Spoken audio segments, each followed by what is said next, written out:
हर जीव सुख से रहना चाहता है। जीव के साथ में तन और मन ये दो हैं। जीव की ये दोनों संपत्ति हैं। ये संपत्ति औपाधिक है, स्वाभाविक नहीं। औपाधिक का मतलब है उपाधि भेद से। जैसे कोई सभा हो तो एक अध्यक्ष चुन लिया जाए तो उसकी अध्यक्षता औपाधिक है। जब तक मंच पर बैठा है अध्यक्ष है, जैसे उतरा अध्यक्ष नहीं।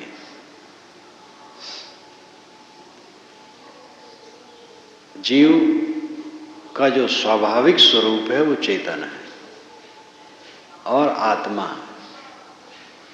चेतन यानी ज्ञान, आत्मा यानी स्व। स्व है, ज्ञान है। और बाकी तन और मन उसका स्वाभाविक स्वरूप नहीं है, औपाधिक है, कुछ समय के लिए आरोपित है। मन अनादिकाल से साथ में है, प्रवाह रूप में, और तन भी प्रवाह रूप में मिलता छुपता है। शरीर और मन जो उसके साथ है, यही दो उसकी संपत्ति है औपाधिक, और यही सरदर्द है। और इसी सरदर्द में से अपने को संभाल के निकाल ले तो कुशल है। अपना हाथ अगर पत्थर से दब गया हो तो जोर से खींचोगे तो हाथ ही उखड़ जाएगा, टूट जाएगा, कट जाएगा। संभाल करके निकाल लेना चाहिए। तन और मन के दरेरे में जीव पड़ा है और इस बात में कोई संदेह नहीं। सब जीव भुक्त भोगी हैं और भोग रहे हैं। तन का झमेला भोग रहे हैं और मन का झमेला भोग रहे हैं। इसमें विश्वास करने की क्या बात है? भोग रहे हैं रात दिन। विश्वास करो तो न करो तो सामने है। अपने पर विश्वास करो, अपने पर विश्वास नहीं होता है। तन तो सामने है जो रात दिन रुला रहा है, और मन सामने है जो रुला रहा है। किसको रुला रहा है? आपको। आप कौन है इसी ख्याल नहीं। दुनिया में जितने आध्यात्मिक मार्ग हैं सब तन और मन से आत्मा को भिन्न मानते हैं। बौद्धों में ऐसा चिंतन आया कि स्वयं महात्मा बुद्ध उसके लिए मौन रहे। उन्होंने ये तो कहा कि हम अनादि काल से भटकते आ रहे हैं। अरे तृष्णा, अब तेरी कड़ियां मैंने तोड़ दी है, अब तू देह धरा नहीं सकती। अनादि काल से भटकते आ रहे हैं दुख में, ये उन्होंने कहा। और इसका अर्थ वही होता है जो अनादि काल से आ रहा एक स्थिर सत्ता है। लेकिन उन्होंने त्रिपिटक में जहां तक लिखा गया है कोई विवरण नहीं दिया। यदि त्रिपिटक भी जो लिखा गया है वो उनके निधन के करीब करीब 500 वर्ष के बाद लिखा गया है। जो लोग सुनेंगे उनको आश्चर्य होगा। जैसे आज कबीर साहब के विषय में लिखा जाए कि कबीर साहब ने ये कहा, ये कहा, बहुत देर हो गई है। 500 वर्ष साहब के शरीर के छुटे, 500 वर्ष से भी कुछ कम है।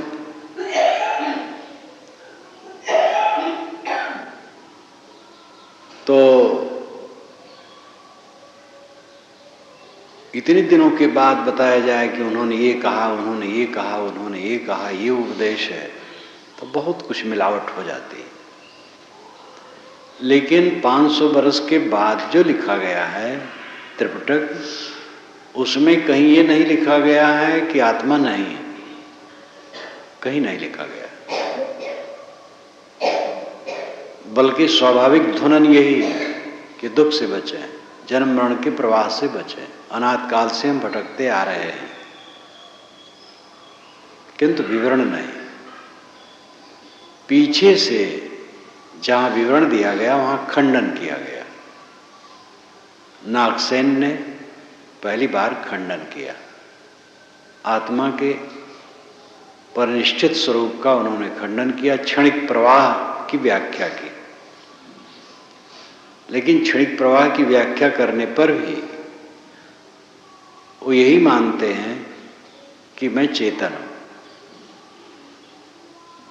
क्षणिक भले माने, लेकिन जड़ तो नहीं मानते अपने को। तो दुनिया में जितने आध्यात्मिक पथ हैं, केवल अपवाद बौद्ध मत है जो क्षणिक विज्ञान मानता है आत्मा को।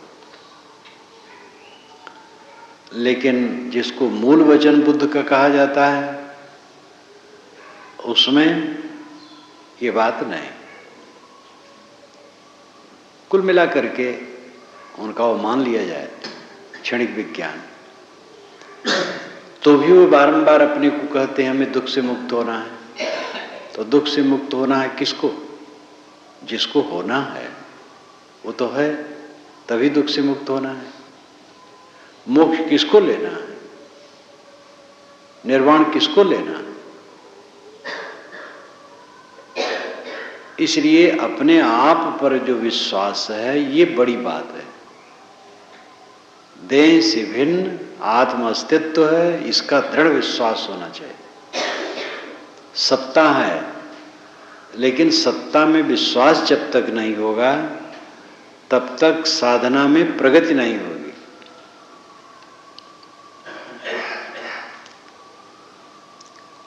जैसे कि संयम से और त्याग से कल्याण होता है, इसमें दो मत नहीं है पूरी दुनिया में। भौतिकवादी भी मानेंगे कि संयम से ही कल्याण है। कल्याण का अर्थ हुए देह से अतीत पुनर्जन्म में न माने, किंतु ये तो मानना पड़ेगा कि इस जीवन में दुख से रहित होना कल्याण है। तो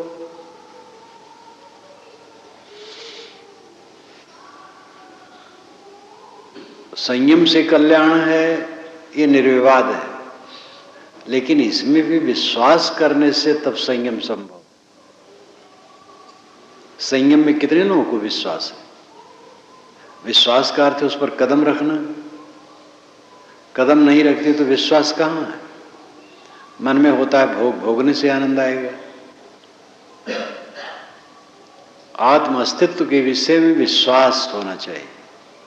आत्म अस्तित्व तो है ही, आप ही आत्मा है, आप ही को विश्वास करना है अपने पर। इतने भटक गए हैं कि अपने पर ही विश्वास नहीं। वो विषयों का प्रमाद, देहाभिमान, मन और तन का जड़ाध्यास इतना जबरदस्त कि जो संचालक है वो अपने ही को भूल गया है, अपने आप की ही याद नहीं है। तो आत्मविश्वास की जरूरत है। आप मन नहीं है और तन नहीं। तन और मन दोनों औपाधिक संपत्ति है आपकी, एक मिली हुई संपत्ति है। और वो संपत्ति आपको काटती है, आपको तकलीफ देती है। और उसी में छुटकारा का रास्ता है। वो होता ही नहीं तो झंझट ही नहीं होती, लेकिन है तो उसी में से बांका फाड़ना है, रास्ता बनाना है और अपने को निकालना है। खाए बिना रह न जाए, पेट फूले जीव जाए, एक कहावत है। एक आदमी रहे तो ज्यादा खा ले, परेशान हो जाए। लोग समझावें तो कहे खाए बिना रह न जाए, पेट फूले जीव जाए। खाए बिना रह नहीं जाता है और खाता तो ज्यादा खा लेता हूं, तो पेट फूलता है, जीव जाता है। एक सामान्य कहावत है और ये पूरी दुनिया की स्थिति है। एक डॉक्टर ने मुझसे कहा कि साहब जो लोग खाते हैं मनुष्य, आधा वो खाते आधा हम लोग खाते हैं। अगर ये आदमी खाना संयमित कर दे तो हम लोगों की आमदनी आधी घट जाए, और आमदनी घट जाए तो भी हमें कोई कमी नहीं रहेगी। हम तो चाहते हैं कि लोग कम खाएं और आमदनी घट जाए हमारी, ये सुखी रहें, लेकिन उपदेश दो तो भी नहीं कम खाते।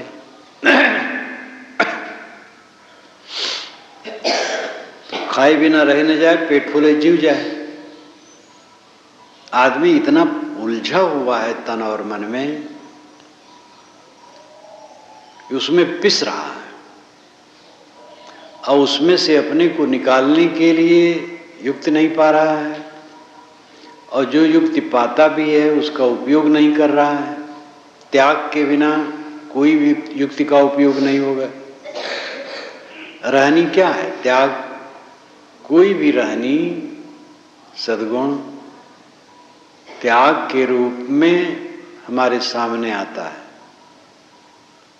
जैसे मानो खाने में संयम, तो उसमें त्याग की जरूरत है, प्रलोभन न करो।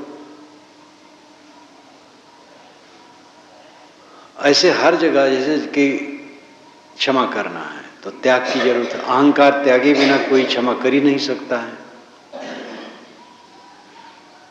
जब अहंकार त्यागेगा तभी तो क्षमा करेगा। मीठ बोलना चाहिए, अब अहंकार कामना कोई नहीं त्यागेगा, मीठ नहीं बोल पाएगा। कटु क्यों निकलता है? अंदर में कसैला है, विष है, तब कटु निकलता। अंदर में विष नहीं रहेगा तो कटु कहां से आएगा? कहें कबीर ये कली है खोटी, जो रहे करवा से निकले टूटी।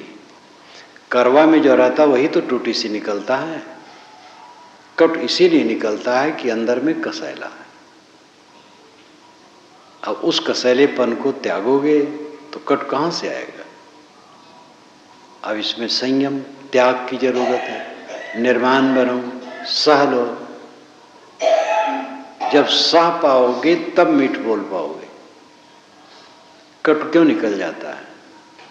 क्योंकि हम ये मानते हैं कि अगला आदमी असंयत काम कर रहा है, अनुचित बोल रहा है, अनुचित बात कर रहा है, इसलिए कट निकलता है। लेकिन कट निकाल करके हम भी तो ही अनुचित कर रहे हैं, और अनुचित कर रहा है तो हमें संभालना चाहिए कि कट न कहें, और उसको ऐसा समझाने की चेष्टा करें जिससे कि वो अनुचित न करे। अब इसमें त्याग की जरूरत है, सह लेना, धीरज रखना। अपने को मांझने का काम सबसे बड़ा है। उपदेश करना बहुत सरल है, और अपने को मांझना भी बहुत सरल है। करे तब लाभ उसी में है। प्रलोभन का त्याग, प्रलोभन का त्याग, गलत कमाई का त्याग तभी होगा जब प्रलोभन का त्याग हो।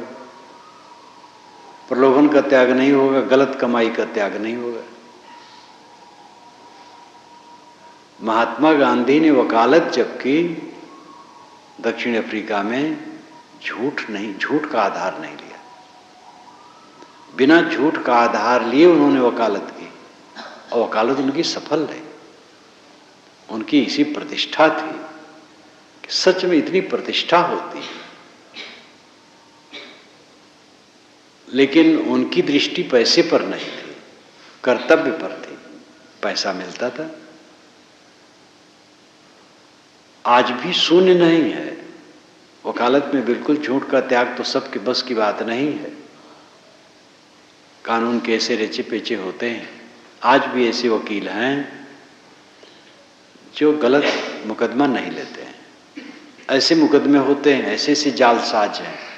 50 लाख की संपत्ति है, खेत है, मकान है, कुछ है, और एक षड्यंत्री है, हड़पना चाहता है, वकील से बात करता है, 10 लाख रुपया उसको देने के लिए कहता है, 20 लाख देने को कहता है, जैसे पट जाए।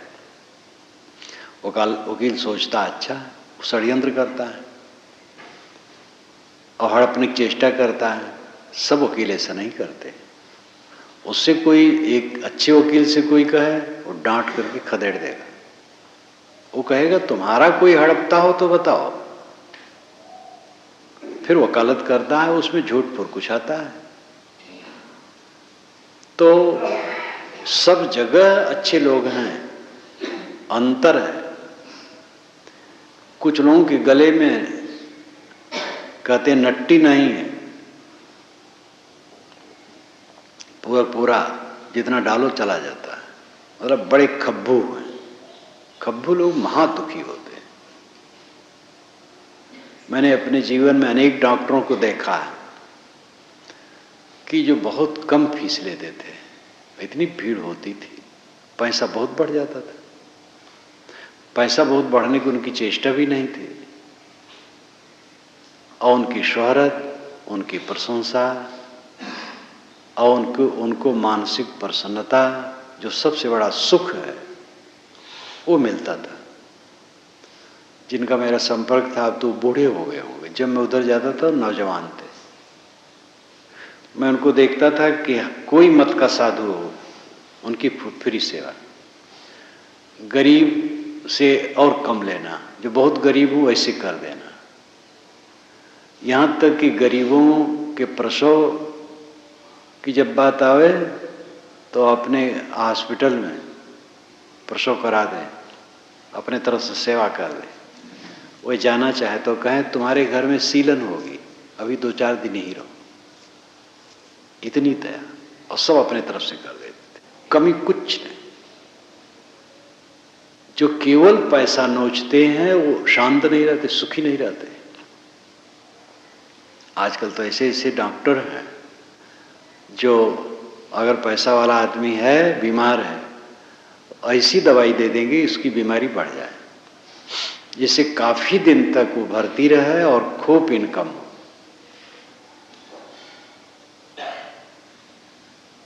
और दूसरे ढंग के वकील हैं, डॉक्टर, ऐसे सब क्षेत्र में है। धर्म पुरोहितों की दशा, जालसाजी करो, फंसाओ, धोखा दो, चमत्कारी बात करो, ईश्वर दर्शन का झांसा दो, बकवास करो, फंसाओ। ऐसे भी कुछ हैं कि जो निर्णय विवेक की बात करते हैं। सब तरफ 2 नंबर के और पहले नंबर के हैं। 2 नंबर वाले कभी सुखी नहीं होते हैं। हो सकता हो कुछ माया की चीज ज्यादा बटोर ले। गुरु में ऐसा है कि धोखाधड़ी वाला काम, चमत्कारी बात, बकवास करके उनके पास पैसा ज्यादा हो जाता है, लेकिन उनकी अंतरात्मा संतुष्ट नहीं हो सकती। जो सही ढंग से चलेंगे वही संतुष्ट होंगे। गांधी जी यही बारंबार प्रयोग करते थे। जब मैं सेवाग्राम में गांधी आश्रम में गया, अभी कुछ वर्ष पहले, तो देखा जगह तो बड़ी लंबी चौड़ी है। जगह जगह साधारण मकान बने। एक कमरा था जो इस साल का 8वां हिस्सा होगा, छोटा सा, और उसमें ऊपर खुटिया गड़ी थी, पटरे बिछे थे, चटाई पर सब सोते थे, और सुबह लपेट करके ऊपर पटरे पर रख देते थे। और फिर वहां और भी कुछ काम धाम किया जाता था। गांधी जी का शौचालय देखा तो लोगों ने बताया कि जब गांधी जी दिल्ली चले गए थे तो एक सज्जन ने उनको यहाँ फ्लैश की टट्टी फ्लैश बैठा दिया था। साधारण था एकदम, बहुत साधारण। और ऐसे झुग्गी झोपड़ी रूप में जगह जगह जगह जगह खाने पीने की जहाँ जगह, वो भी सब साधारण, सब साधारण। और उसी साधारण जगह में बैठ करके ऐसी ऐसी मीटिंग होती थी जो अंतर्राष्ट्रीय प्रभाव वाली होती थी। उनकी दृष्टि भोग पर नहीं थी। गुजर तो होता है, काम करो। फिर और बनते गए। तो मनुष्य भोगों पर दृष्टि रखता है, त्याग किए बिना वो सुख नहीं मिल सकता है। सारी रहनी, सारे सद्गुण त्याग के बल पर होते हैं। तन और मन, ये दो झमेला सबके पास है। शरीर की व्यवस्था की जरूरत है, शरीर सुव्यवस्थित हो। जो अपने शरीर पर ध्यान नहीं देता है और शरीर का स्वयं डॉक्टर नहीं बनता है, बाहर का डॉक्टर क्या करेगा? इतनी अकल नहीं, भोजन की मात्रा का अकल नहीं। अधिकतम लोगों को अपने भोजन की मात्रा की अकल नहीं। भोजन की मात्रा हमारी क्या? हजरत मोहम्मद ने भी अपनी भोजन की मात्रा के विषय में कहा, तथागत बुद्ध ने भी कहा है, सभी संतों ने कहा है। कबीर साहब के तो विषय में देखो, आहार विहार सबके विषय में खूब कहा है। अन्न पानी योग, भोजन की मात्रा का ज्ञान होना, हबक के न खाना। गोरखनाथ ने कहा, हबक न खइबा ठबक न चलिबा, धीरे धरिबा पाँव। हबक के न खाओ, खाने में हबक के खाओगे ज्यादा खा लोगे। गांधी जी ने भी कहा है कि थोड़ा थोड़ा मुख में ले करके चबा के खाओ तो थोड़े भोजन में तृप्त हो जाएगी। हबक हबक के खाओगे ज्यादा खा लोगे वो पीछे नुकसान करेगा और पीसेगा भी नहीं। भोजन की मात्रा का ज्ञान नहीं रखते, प्रलोभन, जो चीजें नुकसान करने वाली ठूस के खा ली। इतनी अकल नहीं, एक दिन नहीं, 2 दिन नहीं, 10 दिन नहीं, रोज रोज। गृहस्थ नहीं, जो घर द्वार छोड़ दिए, माँ बाप परिवार सब छोड़ दिए, खाने में नहीं संयम कर पा रहे हैं, तो क्या होगा? खाने का संयम, खाने में ये विश्वास कि जल्दी पचने वाला भोजन सबसे गुणकारी है और जल्दी पचने वाला भोजन सस्ता भोजन होता है। अन्न हो, सब्जी हो, पानी में पका के खाना, यही सस्ता भोजन है। और सस्ते भोजन से खूब प्रोटीन और विटामिन मिलेगी शरीर में, कोई कमी नहीं रहेगी। कभी चेष्टा न करो घी, दूध, मेवे, फल ये चीज मिले तब ठीक रहेगा, ऐसा कभी न सोचो। जो उपलब्ध हो सहज लो, सुपाच्य लो, इस पर विश्वास करो।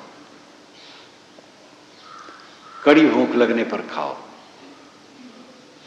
ऐसा खाने के नियम रखो कि भोजन के टाइम कड़ी भूख लगे। ये नहीं कि दोपहर को भोजन हुआ तो कड़ी भूख नहीं लगी, 2 बजे कड़ी भूख लगी तो गए भंडारी को बताए, भाई मैं अब कड़ी भूख लगी, तो ये कोई बात हुई? ऐसा भोजन करो, ऐसा नियम रखो कि भोजन के टाइम पर कड़ी भूख लगे। कड़ी भूख में खाना और सुपाच्य खाना और संतुलित खाना, ये पेट के लिए जरूरी है। और शरीर से श्रम करना, हम जैसे लोगों का दुर्भाग्य है, शरीर से श्रम करने का अवसर नहीं। अगर मैं आश्रम में ही रहूं 12 महीने तब तो शरीर से श्रम कर सकता हूं। साथी लोग रोक करके क्या करेंगे? हम करेंगे 2 घंटा और कोई नहीं रोक पाएगा। 2-4 दिन हल्ला करेंगे फिर बंद कर देंगे। लेकिन अब भ्रमण में हूं तो वहां कौन हमसे अपने खेत में काम करवाएगा? फिर काम भी यहां भी रहता हूं तो और दूसरा काम है वो कर रहा हूं। तो शरीर से श्रम जिनको करने का अवसर नहीं होता है उनको चाहिए व्यायाम, आसन, घूमना, ये करें, निकम्मे न रहें। यहाँ के आश्रम वासियों के लिए तो आश्रम से बाहर घूमने की जरूरत ही नहीं। इतना लंबा चौड़ा परिसर है और अंदर में सड़क है, खूब घूम सकते हैं। मैं तो प्रातः घूम लेता हूँ, 2:30 बजे उठता हूँ, 3 से 4 के अंदर में घूम लेता हूँ। शाम वाला मैं छत पर घूमता हूँ जिससे लोगों को डिस्टर्ब ना हो। खूब घूमें और व्यायाम करें, आसन करें। आसन, व्यायाम और घूमना न करेंगे जंग पकड़ेगा शरीर में, कब्ज होगी, विकार होगा। शरीर श्रम गांधी जी ने शरीर श्रम 11 व्रतों में एक व्रत माना है। अहिंसा, सत्यस्ते, ब्रह्मचर्य, असंग्रह, शरीर श्रम, अस्वाद, सर्वत्र भयवर्जन, सर्वधर्म समानता, स्वदेशी स्पर्श भावना, विनय, व्रत, निष्ठा से ये एकादश सेव्य हैं। ये उनका मंत्र है। तो उसमें शरीर श्रम एक व्रत है। एक सज्जन गांधी जी से कहे कि बापूजी मुझे कुछ सेवक काम दीजिए। वो इंग्लिश में अच्छा लिखते थे और हरिजन पत्रिका निकल रही थी, तो कहे बापूजी, कई बार कहे बापूजी कुछ सेवक काम दीजिए। उन्होंने कहा जरा गेहूं पीसना है, सहयोग कराइए। उस समय आटा चक्की नहीं थी कि पिसवा लाए, अपने हाथ से लोग पीसते थे। जरा गेहूं पिसवाना है, सहयोग कराइए। उनके मस्तक पर पसीना आ गया बेचारे। विनोबा जी ने लिखा है कि धनी घर की स्त्रियों को मैं कहूं कि देखो परिश्रम किया करो, आटा स्वयं चक्की से पीसा करो, तो व्यायाम भी तुम्हारा हो जाएगा। तो व्यायाम की दृष्टि से अगर चक्की चलाएंगे तो उसमें गेहूं नहीं डालेंगे, क्योंकि गेहूं डालेंगे तो मजदूर का काम हो जाएगा। चक्की केवल चलाएंगे कि व्यायाम करते, और गेहूं डाल देंगे तो मजदूर का काम हो गया, तब तो फिर घटिया हो गया। ये उन्होंने व्यंग किया। मतलब है कि मेहनत करने को लोगों ने अपनी हेठाई मान ली। ये महादुर्भाग्य। और ये ऊंच नीच की भावना जब से बढ़ी है तब से बढ़ा है। ये तो मैं अनेक बार कहा करता हूं। जब से वर्ण व्यवस्था बनी तब से वैदिक परंपरा में मोटा काम करने वालों को छोटा मान लिया गया है, और खुद वेद के ऋषि कुल काम करते हैं। कारुराम ततो विषगोपल प्रक्षणी नना, मैं शिल्पी हूं, मेरा पिता वैद्य है, मेरी मां भड़भूज है, नाना धियो वसूयो, धन के लिए हम नाना काम करते हैं। सब परिश्रमी थे। परिश्रम में निष्ठा होनी चाहिए। शरीर से श्रम, अगर 2-3 घंटे शरीर से श्रम हो जाए तो फिर काफी है। व्यायाम में तो इतने समय की जरूरत, क्योंकि व्यायाम में सघन परिश्रम होता है, तो थोड़े में हो जाता है। लेकिन अगर शरीर से श्रम करने को अवसर है तो व्यायाम की कोई जरूरत नहीं। शरीर से श्रम रोज होना चाहिए, और श्रम करने में लज्जा नहीं करना चाहिए।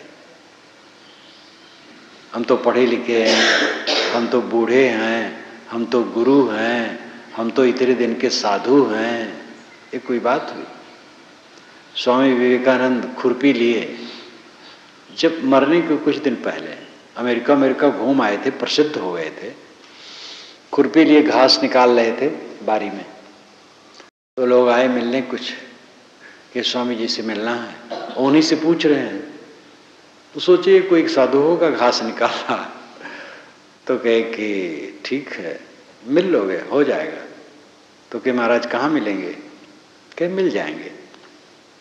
तो उठे, हाथ होत धोए, गए, बैठे, कहो क्या बात है? तब वो समझे कि यही है। तो श्रम करने में जो लज्जा आती है यह ज्ञान है। शरीर से श्रम, अगर आदमी इतने नियमों का पालन करे, अटपट खाता न रहे, खाने पीने सबका संयम होना चाहिए, जलपान थोड़ा करे, फिर कुछ कैसी भी चीज आए उसको मुख में डाले। जलपान करने से भूख नहीं लगती तो जलपान न करे, केवल पानी पी ले। दोपहर में भोजन करे, फिर कुछ न खाए, और अगर आगे टाइम से खाना है तो बस उसी टाइम खाए, और संतुलित खाए, और श्रम करें। देखो सब ठीक रहेगा। अब मन का भी कनेक्शन है। मन संयत सरल हो, मन से शरीर पर प्रभाव पड़ता है। क्रोध आने पर पूरा शरीर खौल जाता है, काम आने पर विह्वलता आ जाती है, ईर्ष्या में चित्त जलने लगता है, शरीर में क्षोभ पैदा होता है, भय आने पर लार की ग्रंथियां लार छोड़ना बंद कर देती। पेशाब जोर से लगी है, पेशाब करने बैठो, मन से सत्ता ना दो, तब तक पेशाब नहीं उतरेगी। मन का तन से कितना संबंध है। भय की अवस्था में पेशाब अपने आप गिरने लगती है। ये जमींदारों के जमाने में देखा गया, जब अंग्रेज गवर्नमेंट का जमाना था, तो जमींदार और रियासतदार के लिए अंग्रेज गवर्नमेंट के तरफ से काफी ढील था। हत्या में तो मुकदमा चलता था, लेकिन कोई मारे पीटे रियाया को लूटे पाटे तो सरकार ध्यान नहीं देती थी, इनका काम है। वो अपना लगान जमींदारों से ले लिया और जमींदार पब्लिक से ले लगान लेते थे, वैसे भी पकड़ के लेते थे। जब जरूर रुपए पड़ती थी, रियासतदार लोग बड़े बड़े किसानों को बुला करके इतना लाओ, और वहाँ थाने पर जाए तो कोई सुनवाई नहीं। सामान्य रियाया को तो बुलाए और रियासतदार जमींदार ने कस के डांटा और उसको लगा कि हम पीटे जाएंगे, तो कितने लोग खड़े खड़े पेशाब करने लगे। ये भय की भावना से शरीर में कितना मथन होता है। क्रोध, काम, भय, ईर्ष्या, शोक, चिंता, ऐसे कीड़े हैं जो मन को तो पीड़ित करते ही, शरीर को भी जलाते और रोगी बनाते। अमेरिका की एक घटना, जो एक व्यक्ति प्रौढ़ था, बूढ़ा नहीं था, रोग हो गया था और डॉक्टर ने कहा था कि साल भर तुम चल सकते हो, बस चल गए तो साल भर चल गए, बस शरीर खत्म हो जाएगा। तो उसको तो पहले बहुत भय और दुख हुआ, लेकिन सोचते सोचते उसने सकारात्मक पक्ष सोचा। जब शरीर छूट रहे हैं तो अब क्या चिंता करो। पैसे वाले खूब पैसा लिया और चल दिया घूमने। अनेक देशों में हुआ, भारत भी आया था और चीन भी गया था। और जहां जाता था नौका विहार करना, क्लबों में डांस करना और हंसना और अपना सहज रहना कि शरीर तो छूटने है। उसने अपनी डायरी में लिखा है कि भारत के गरीबों और चीन के गरीबों से तो मैं रोगी होकर के भी सुखी हूं। ये लोग तो बेचारे दिन भर पेट भर दाना भी नहीं पाते। उसने निकट से देखा, गांव में भी जाके देखा, झुग्गी झोपड़ियों में देखा, ऐसे गरीब लोग हैं जिनको पेट भर खाने को नहीं मिलता। हमारे जमाने में हमने देखा है कितने घरों में दाल भात बनना तो मुश्किल है, भात बन जाए और नमक से खा लें बहुत है, और भात मिलना मुश्किल। कहीं भुना उना भून करके खा लिए और पड़े हैं बेचारे, काम भी करना पड़ता। बड़ा संताप था। आज के जमाने में बहुत अन्न पानी सब फैल गया है।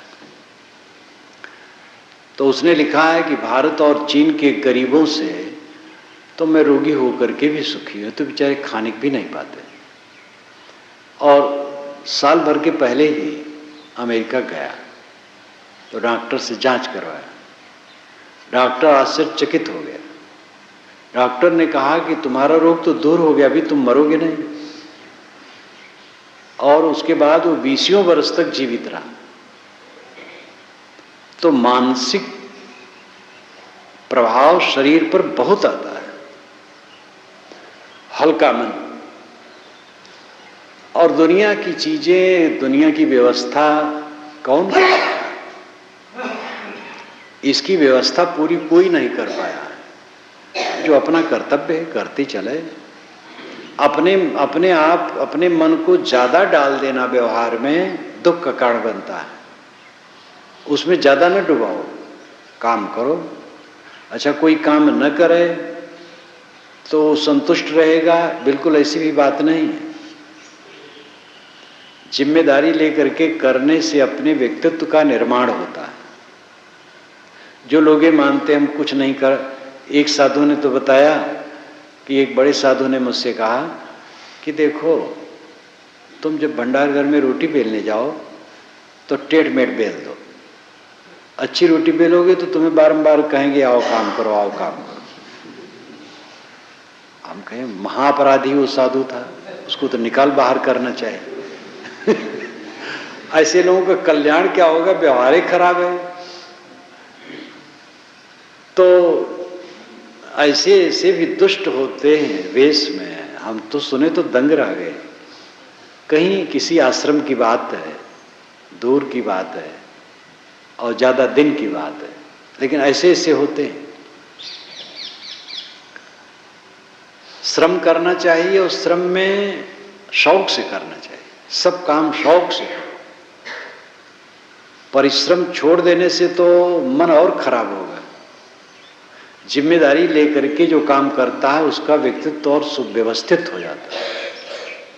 मैंने तो अपने जीवन में देखा, कई बार मैं कहता हूं कि मेरी उम्र उस समय 10 की थी जब मुझे सब व्यवहार का काम देखना पड़ा था।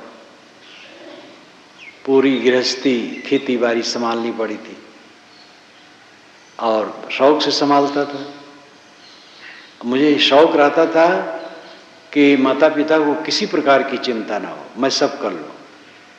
जब गुरु जी के पास आया तो वहाँ जैसे बन सकता था करने की चेष्टा रखता था, और वो सब करते करते आज तक जो जिम्मेदारी लेकर के किया उससे मेरा बड़ा कल्याण हुआ। दूसरे का जो हो रहा है हो ही रहा है, मेरा बड़ा कल्याण हुआ। और जिम्मेदारी न लेना, अपने समझना फ्री होंगे, फ्री क्या होंगे, मन भटकाएगा। श्रम की जरूरत है और जिनको जितनी जिम्मेदारी लेने की योग्यता है ले करके काम करेंगे तो उनका व्यक्तित्व निखरेगा। निठल्ला रहेंगे, पतित होंगे, किसी काम लायक नहीं होंगे। शरीर में हमारे रजोगुण, तमोगुण, सतोगुण 3 गुण हैं और ये तीनों गुण वर्तमान करते हैं अंत तक।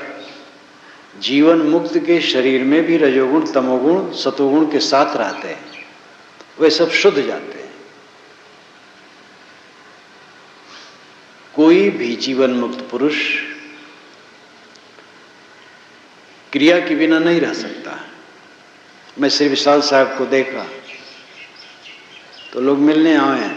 प्रसिद्धि हो जाने पर तो झंझट बहुत होती, मिलने लोग बहुत आते हैं। तो एक बार देखा तो जड़ चेतन भेद प्रकाश का मूल साहब हाथ में लिए रहे हैं और उसी की रटा करें। चित जल कैसे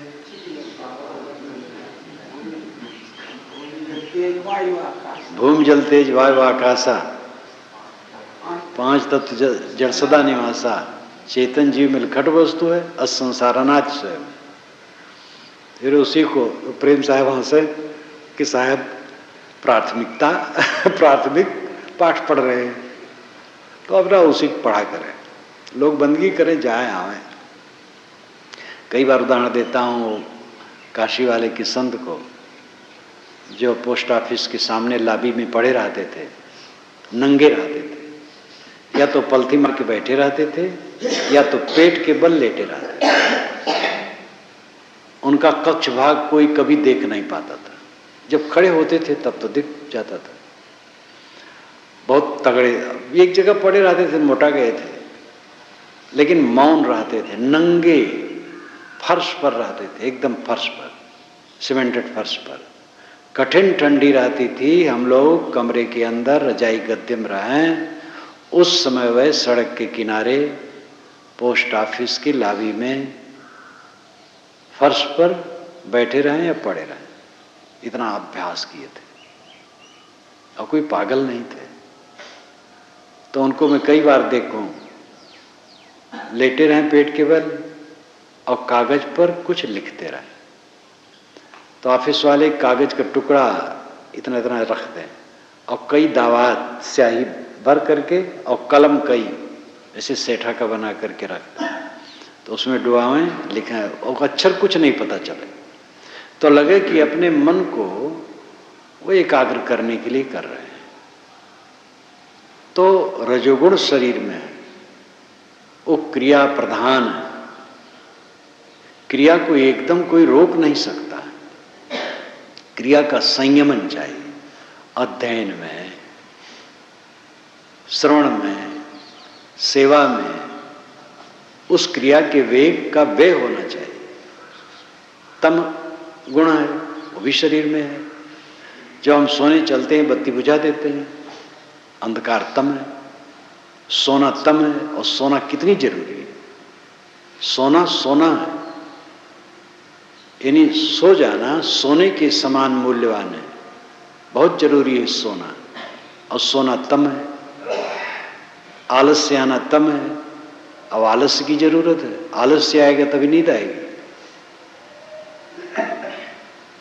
तो सतोगुण की जरूरत तो है ही है, लेकिन रजोगुण तमोगुण की भी जरूरत जीवन भर है। अब वो शुद्ध करके हो जाता है ज्ञानियों के जीवन में। इसलिए क्रिया छोड़ करके कोई नहीं रह सकता है। और कोई संतुलित क्रिया न करेगा, संयमित क्रिया न करेगा, कोई जिम्मेदारी नहीं लेगा, सेवा नहीं लेगा, तो उसका मन इधर उधर भटकेगा, पतित होगा। ये निठल्ले साधुओं का इसीलिए घोर पतन है कि वह कहीं समर्पित नहीं है, और समर्पित होकर के उनके जीवन की सरणी कुछ नहीं है, कुछ जिम्मेदारी नहीं, कुछ व्यवस्था नहीं, इसलिए वो भटकते रहते हैं। और मन से गिरे, तन से गिरे। ऐसे तमाम तीर्थों में जाकर के देखो, कितने ऐसे मिलेंगे, घूमते घामते मन एक मिलते हैं, इनमें कोई विवेक विचार नहीं, वो किसी कर्म लायक नहीं। जब तक कहीं समर्पित हो करके सुव्यवस्थित जीवन नहीं जिया जाएगा, तब तक जीवन का निर्माण नहीं हो सकता। तो शरीर का श्रम और मन का संयम, ये दोनों की जरूरत है। तन और मन हमारे पास है, इन दोनों को ठीक रखना हमारा काम है। इनमें न उलझना, इनसे काम लेना, इनसे ऐसा काम लेना जिससे बंधन कटे। इन्हीं से आप ऐसा काम ले सकते जिससे बंधन बने। अनाद काल से बंधन बनाते ही आ रहे हैं। क्रोध, काम, ईर्षा, द्वेष मन में लाके बंधन बनाते आ रहे हैं। शरीर का दुरुपयोग करके, इंद्रियों को उत्तेजित करके, अधिक भोग कर, अधिक खाकर खराब करते आ रहे हैं। अब उसी तन और मन पर संयम करके बंधन को काटने का काम करना है। नौका पानी में पार करती है, और न करते धरते बने वही डुबाती है। वही साधक है, वही बाधक है। अपना शरीर, अपना मन नरक में ले जाने वाला है।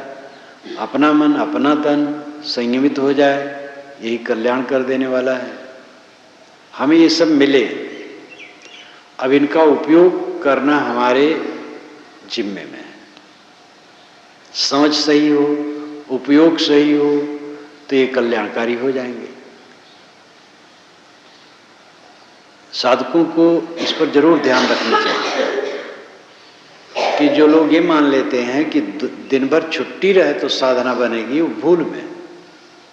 छुट्टी रहने से साधना नहीं बनती। ना तो हर समय अध्ययन कर सकते हो, अध्ययन करते करते थकेगा दिमाग। ना हर समय ध्यान में बैठे रह सकते हो, ये दोनों नहीं होगा। ध्यान की अपेक्षा अध्ययन ज्यादा समय तक कर सकते हो। नहीं अध्ययन करते हो, अगर शक्ति है तो अच्छे विचार में रह सकते हो। अच्छे विचार में रहना अच्छा है, लेकिन जब काफी शक्ति आ जाएगी तब अच्छे विचार में रह सकते हो। इसलिए फुर्सत के समय में अध्ययन बढ़ना चाहिए। इन सारी बातों पर ध्यान होना चाहिए। जहां तक जिम्मेदारियां दुनिया की हैं, वो हल्के मन से करना चाहिए। सब क्षणिक, सब क्षणिक। और जैसा सोचो वैसा सब कोई कर नहीं पाएगा, अधूरा बना रहेगा। इसलिए जो संभव हो वो काम करो, जितना बन सके करो। कितनी जिम्मेदारी, कितना करने की जिम्मेदारी, कितने लोग, साधु को कितने लोगों को चेता देना है? कोई जिम्मेदारी इतने लोगों को जगा दे हम? अरे पूरा हम अपना जगा रहे हैं और जो सामने मिले उनसे निवेदन करें। जिनको जगने गर्ज होगी जगें। व्यवहार की भी कोई जिम्मेदारी नहीं है इतनी कि इतना कर डालो। जो सहज हो वो करो, दिमाग को उलझाओ। व्यवहार वही सफल है कि जिस व्यवहार के परिणाम में संतोष हो, शांति हो। कोई काम करो तो उसमें प्रसन्नता होनी चाहिए। अगर प्रसन्नता नहीं तो संबंध बेकार है। जिन लोगों के बीच में हम प्रसन्न नहीं है वो संबंध बेकार है। जो हमारे साथ हैं उनसे हम प्रसन्न नहीं हैं तो बेकार है संबंध। जो काम करते उसमें हम प्रसन्न नहीं तो बेकार है। डॉक्टरी करते हैं, वकालत करते हैं, व्यापार करते हैं, खेती करते हैं, वो खिन्न है तो समझदारी नहीं। चेष्टा से पूजा समझो उसको, पूजा समझ करके प्रसन्न होकर करो। गृहस्थी में कोई गृहस्थ है और सदाचारी है, उसको थोड़ा ज्ञान है और ये लगता है गृहस्थी बहुत झंझट का घर है, लेकिन अब झंझट का घर मान करके हरदम क्लांत रहे तो वैराग विवेक थोड़े है। गृहस्थी में है वो प्रसन्न है, काम करता है, व्यापार धंधा जो है करता है, खेती है, व्यापार है करता है, बाल बच्चों को पालता पोसता है, सबसे प्रेम से बोलता है और प्रसन्न रहता है, खुश है। ये समझता है ये बंधन का कारण है, इसलिए अपने को बंधनों से मुक्त होने के लिए प्रयास करता है। लेकिन खिन्न रहे और गृहस्थी की हर चीज से खिन्न रहे, पत्नी बच्चे भाई सबसे खिन्न रहे, उखड़ा उखड़ा, तो कोई वैराग विवेक थोड़े। खुश रहे सबसे, सबकी सेवा करे, स्नेह भाव रखे, प्रेम भाव रखे और बंधन और कांटे को समझे, अंदर से अहंता ममता को तोड़े और विवेक से रहे। जो काम करे उसमें तत्परता हो, प्रसन्नता हो, तब आनंद है। और जो परिस्थिति उपलब्ध है, जैसे धंधा की स्थिति है या प्राणी पदार्थों की स्थिति है, जो कुछ हम करते हैं वो स्थिति और उसमें हम खिन्न है तो असफल है। जो स्थिति मुझे प्राप्त हो उसमें प्रसन्न हो, ये सफलता है। और वो मन की इच्छा से कहीं होगा? मन की इच्छा तो ऐसी है कि कहीं ठिकाना नहीं है। सोने का मकान चाहोगे जिसमें रावण रहता था और सब मर गए, थोड़े दिन के युद्ध में सब मार डाले गए, चाहे वो कथा मात्र हो। सोने का मकान तो नहीं होता है। तो ये मन की जो कल्पना है उसको पूर्ण करके कोई संतुष्ट होगा? मन पूरा पूरा नहीं जहां तक करिए पूर, आखिर को रुकना दुख ही सब पुरुषार्थ धूर। मन को पूरा करने से कभी पूरा नहीं हो सकता और दुख ही में रुक जाना पड़ेगा। जो उपलब्ध है वो बहुत है, आवश्यकता से अधिक है, ये समझना चाहिए। आप देखो झुग्गी झोपड़ी में रहने वाले गुजर करते हैं। मजदूरों को मैं देखता था कि उसकी पत्नियां भात लाती थी थाली में, दाल का तो बातें नहीं, सब्जी की बातें नहीं, नमक, और कभी कभी हो जाए तो तेल उसमें डाल देती थी। हलवाहक के मुख से मैंने सुना, खेत में रहता था, किसान घर में मेरा शरीर जन्मा है, तो हलवाहक की पत्नी ने भात लाया तो कभी कभी वो डांटता, इसमें तेल भी नहीं डाले। तो कहे क्या करी, तेल रहा ही नहीं, नमक रहा, भात और नमक। कभी कभी तेल, कड़वा तेल थोड़ा सा उसमें डाल दे तो सरकता था खाने में, और खाते थे और काम करते थे। कई लोगों को वो भी पेट भर नहीं मिलता, ऐसे ऐसे लोग हैं। तो क्या चाहते हो, आपको क्या मिलना चाहिए? जिस स्थिति में रहे प्रसन्न रहे, तब सुख है।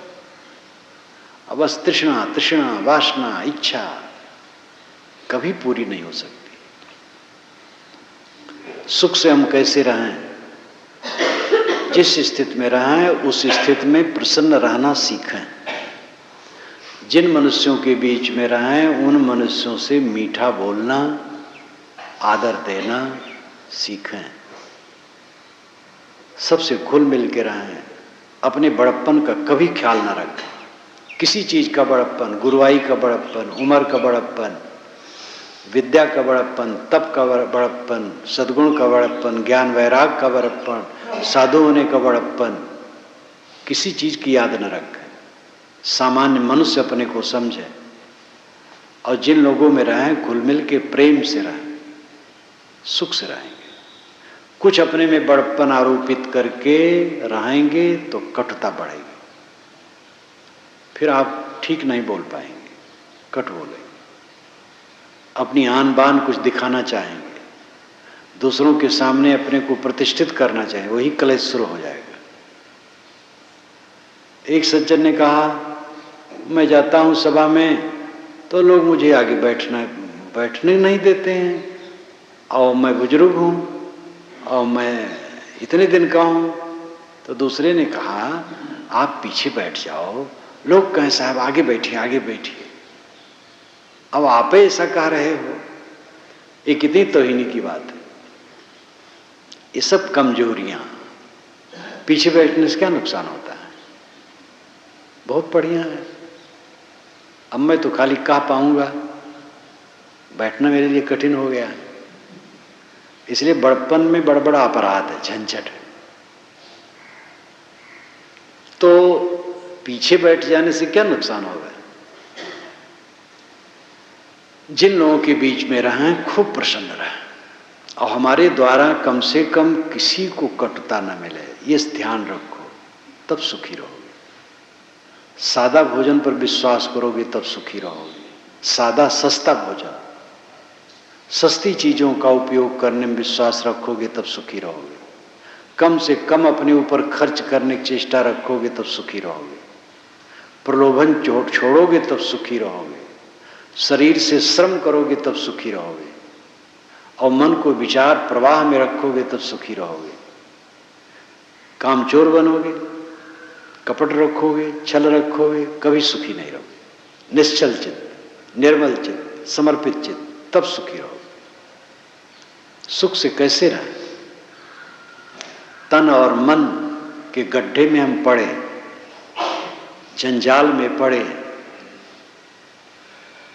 और ये दोनों हमें काटते हैं, पीड़ित करते हैं, और इन दोनों पर संयम होने से इन्हीं के द्वारा छुटकारा हमें मिलता है, और इसी जीवन में छुटकारा पूरा का पूरा हो सकता है। एक बात पर और ध्यान देना चाहिए, संदेह ये बड़ा गुण है, और संदेह मनुष्य के मन में आता है। तनिक तनिक बात में संदेह आता है, अच्छे लोगों पर आता है, स्वजनों पर आता है, निकट वालों पर आता है। कई लोगों में परस्पर संदेह होने से बिगड़ जाता है। ऐसे कई समाज और परिवार में होता है, जो मुख्य घटक है, चाहे परिवार हो चाहे समाज हो, उसमें कुछ मुख्य घटक होते, मुख्य लोग होते हैं, खास लोग, योग्य होते हैं, उम्र होती है, योग्य होते हैं, वही चलाते हैं परिवार या समाज को। और उन लोगों में संदेह आने लगता है अपने साथी पर, और वो बहुत झूठ रहता है, लेकिन मन में भ्रम आता है। साहब ने कहा, संशय सब जग खंडिया, संशय खंडे न कोई, संशय खंडे सो जना जो शब्द विवेकी हुए। मुझे याद है, मैं काशी में रहूं प्रकाशन में, तो उस समय तो मैं ही सब व्यवस्था देखता था, प्रूफ भी देखता था, पैसे की भी व्यवस्था, सब। तो मेरे साथ शरणपाल दास रहे या और कोई रहे, तो उनको पैसा दे दूं सब्जी लाने के लिए और कुछ लाने के लिए। तो फिर पूछो, तो बताएं, कभी कभी संदेह हो मेरे मन में, इतना पैसा दिया था कैसे खर्च हो गया, गिरा तो कहीं नहीं दिए, ये तो हो नहीं कि ये ले लिए।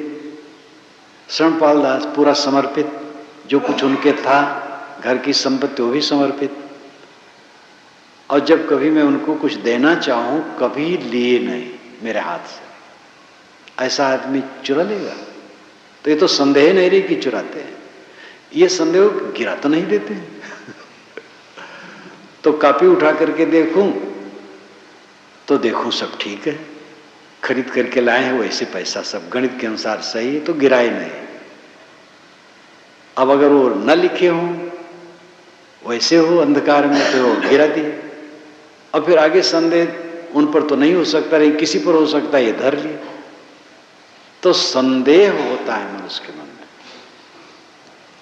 और अच्छे लोगों के प्रति संदेह होता है और अच्छे लोगों के मनों में संदेह होता है। वो विवेक द्वारा निराकरण करना चाहिए।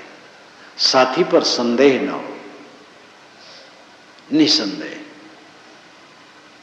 साथी पर निसंदेह रहोगे, वो भी अपना बढ़िया काम करेगा। कोई घटिया कर रहा है, कुछ दिन में पता लगेगा तो अपने आप निराकरण हो जाएगा।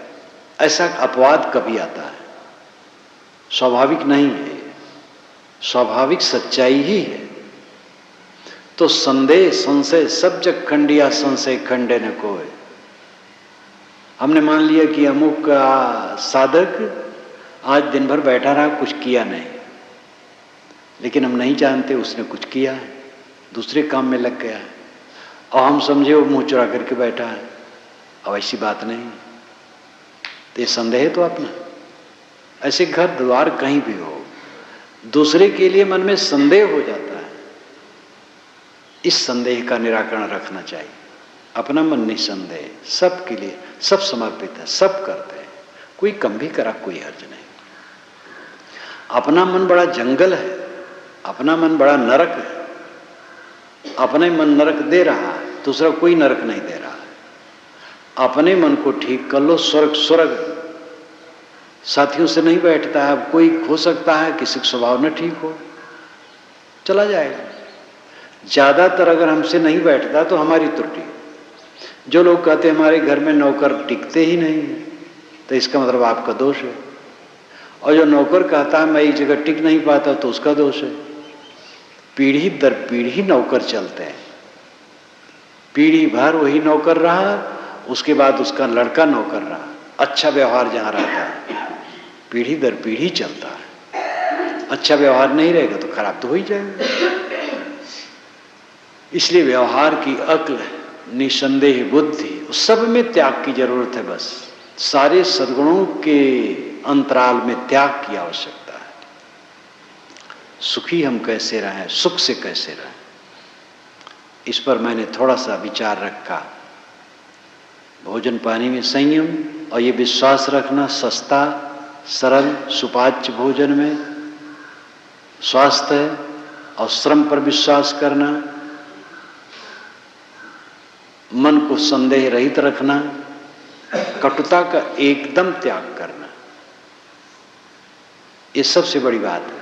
कभी कटु न बोलो, अगले आदमी से गलती हो गई तो भी कटु न बोलो, मीठे वचनों में समझाने की चेष्टा करो।